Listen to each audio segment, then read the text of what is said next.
What's up, everybody? Welcome to the Thomas Take Sports Podcast. Thank you so much for joining me. Better late than never. Saturday night in Buffalo, New York, UFC 210 went down. I was there. I took in all the action. Boy, was it amazing. It was everything that I had hoped it would be and more. The experience was fantastic. Thursday, Friday, Saturday, and then the Sunday morning, just reliving the event in my mind from Sunday up until tonight, where I'll be talking to you about the aftermath of UFC 210. Daniel Cormier put his belt on the line versus Anthony Rumble Johnson for the second time, and it was a interesting performance from Anthony Johnson, to say the least. I'll get to that in a moment. But the co-main event featured Chris Weidman versus Gegard Mousasi, two of the top 5 middleweights in the world today, collided. It was a highly anticipated fight. It was a fight that really was a crossroads match for Chris Weidman, and it was a crossroads match for Gegard Mousasi. Friday at the weigh-in, where I'm sitting in maybe the 10th row from the stage, UFC commentator Joe Rogan billed this fight as the most important middleweight fight of all time. And it ended in one of the most controversial fashions that I have ever seen as a mixed martial arts fan. And it was due to the fact that within the fight, Gegard Mousasi had a top clinch on Chris Weidman, where Chris Weidman was hunched over. Weidman actually ate some knees while his hands were down. Now, the strikes were legal due to the fact that Mousasi was lifting up Chris Weidman as he was kneeing him in the head. His hands were coming off the canvas as Mousasi was kneeing Weidman in the head. Why this is such a controversial finish is due to the fact that Mousasi and Weidman and the countless other fighters in the UFC know that the rule has changed. The rule used to be manipulated by the fighters themselves to where they would put one finger down. It used to be your fingertips down on the mat. A fighter would literally put one finger down, and that would prohibit his opponent from kneeing him in the head. The rule was being bent far too much inside the sport, inside the octagon, and the athletic commissions changed it. Now it has to be a full palm or your full hand down on the mat, and that would prohibit the opponent from initiating a knee strike to a considered to be downed opponent. But the rule changed. Weidman was sort of trying to manipulate that rule once again. Dan Miragliotta stepped in the action, basically put the fight to a pause, paused the action. And the New York State Athletic Commission, there is no replay. And Dan Miragliotta went to the replay booth, apparently asked Big John McCarthy what he saw, and McCarthy basically shrugged it off and basically said, you need to figure this out for yourself. And chaos ensued, time passed, and Chris Weidman told the referee, which was played on the UFC replay, that he could not continue. I could not hear this. I was actually a victim of being at the event in this situation where I didn't hear Chris Weidman say that. I might have been able to read his lips during the pay-per-view broadcast, but unfortunately at the same time, I did not know that was said.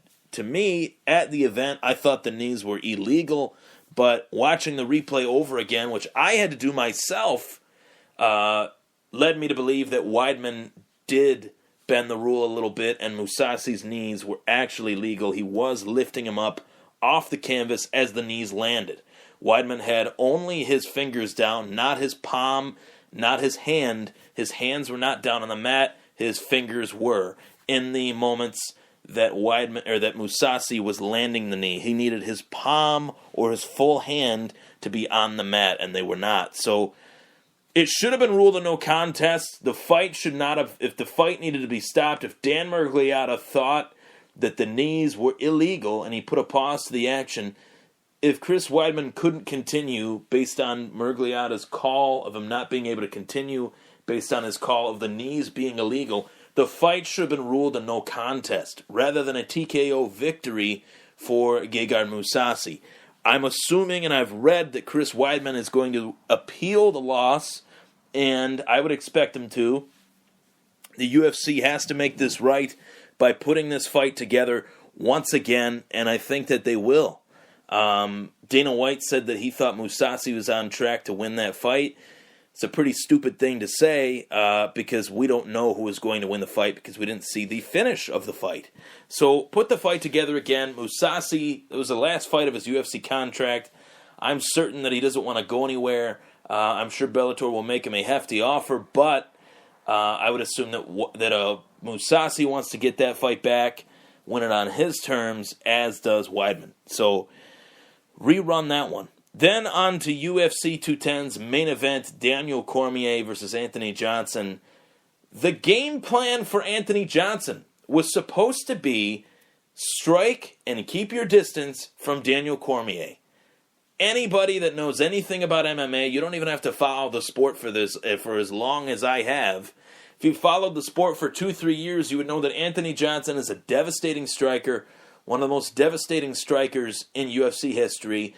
You would know that Daniel Cormier is one of the best chain wrestlers in UFC history. Chain wrestling basically meaning he can transition quickly from one move to the next. An Olympic caliber wrestler, an Olympian wrestler for the United States of America. That's what he does. He wrestles people. And Anthony Johnson inflicted the wrestling game on Daniel Cormier. For the life of me, I'll never understand why. His coaches certainly didn't understand why. And DC himself was said to have been shocked as to why he would do such a thing. So, why he would do such a thing in terms of initiating the wrestling. That's Daniel Cormier's bread and butter, albeit Johnson did get the takedown, but that was not what he was supposed to be doing in the cage. He was supposed to be standing and forcing DC to strike with him, get into an exchange, and then knock out DC, which he easily could. He easily could have, I think. And DC does have a tough chin, but when you put the fight in your world, there's more of a chance of you winning that fight. And Anthony Johnson did not do that. So DC retains his title. Oddly enough, Jimmy Manoa was octagon side with Dana White. John Jones was sitting on his own. John Jones is suspended. So I'm wondering if the UFC is trying to maybe push Jimmy Manoa to that title shot and kind of push aside John Jones, being the fact that Jones isn't trusted by UFC President Dana White. Dana White said himself that John Jones will not receive the main billing heading into his comeback fight. Only time will tell. Dana White has been known to say some things that he hasn't really kept his word, and only time will tell on that. My biggest takeaway from the main event was the fact that Anthony Johnson did not commit to the game plan that most assumed he would install for this fight, I should say. And my second biggest takeaway is the fact that his coaches left him in the octagon alone in a fight that the coaches knew would be his retirement fight, in a fight that the fighter himself, Anthony Johnson, of course, knew it would be his retirement fight. The fans, the media, everyone else involved did not know that that would be Anthony Johnson's retirement fight. And for the coaches to leave him in the octagon, regardless of the fact that he did not follow the game plan for the fight, was utterly pathetic. The fact that they left him in the octagon by himself to give his retirement speech, his goodbye speech to the UFC fans watching around the world and in Buffalo, New York, was pathetic. And they should be ashamed of themselves. I listened to Ariel Helwani's show on the MMA Hour, where Henry Hoof tried to make every excuse in the book for the fact that he did what he did. And there is no excuse, zero excuse as to why he left the cage. And I know Anthony Rumble is a classy guy, but he should call a spade and say, that was bullshit. He had to call out his coaches, tell them to come back into the octagon while he was giving his retirement speech to the fans, to Joe Rogan, and to the fans watching on pay-per-view. It was not a pretty sight. It was actually very embarrassing. I felt sorry for him while I was in attendance, and I felt really just disgusted by his coaches. I thought it was pathetic. and I will hold that opinion. Henry Hoof said he always leaves the cage when his fighters finish their fights. Bullshit. I've seen him take pictures with his fighters after they win. He was nowhere to be found after Anthony Johnson lost. Call it raw emotion, call it whatever you want, whatever corny term that you want to put next to it to make an excuse for yourself. That was not fair in any way, shape, or form. That should not have happened. Anthony Johnson should have been given a hero's goodbye as he waved goodbye to the sport of mixed martial arts. Who knows if he'll return again? That could be the last time we ever see Anthony Johnson. And for his coaches to not go to bat for him and support him in a rough moment, obviously, nobody is more disappointed in himself than Anthony Johnson. He wanted to win that belt. He came up short, not once but twice, and he was in the UFC for quite some time, had an odyssey of a career, which I alluded to on my Fantasy Sports Talks UFC 210 preview. And for his coaches to leave him in the dust was really irresponsible, classless, pathetic, and it was just a flat-out joke. And I wanted to let that be known on the Thomas Take today. What's next for DC? Obviously, Manawa could be next. Jones could be next. But in closing, I want to talk about my experience at UFC 210. Fascinating experience. It was one of my favorite live events that I've ever been to in any sport. Thursday, the open workout was fun to go to. Watch these guys work out. Watch them train with their coaches. Get some pictures. I got my picture taken with Chris Weidman, John Vellante. Actually got my picture taken with Steven Wonderboy Thompson on Friday at the 716. Then I got I actually got to talk to Rashad Evans and got to get my picture taken with Ariel Helwani. And of all the guys that I met during the fight week, Ariel Helwani, all the fighters were fantastic, but Ariel Helwani gave me a lot of his time, talked to me for about 10 to 15 minutes, talked to me about my future, my goals, wanted to know more about me, and I thought that was really cool. I've been a fan of Ariel's for quite some time. Watched his show on the MMA Hour before it was even on MMAfighting.com. When he was representing AOL back in the day, AOL Fan House, and it was really cool to be able to meet a guy like that, let him know that I support him, let him know that I'm a big fan of his, I admire his work, admire what he's done for the sport of MMA and covering it. It was really, really an honor to meet Ariel Helwani. It was an honor to meet Steven Wonderboy Thompson, I should say. Rashad Evans, getting to talk to him again was really cool. Dana White, I saw in passing, so that was really cool. Mayor Byron Brown gave him a Buffalo gift basket.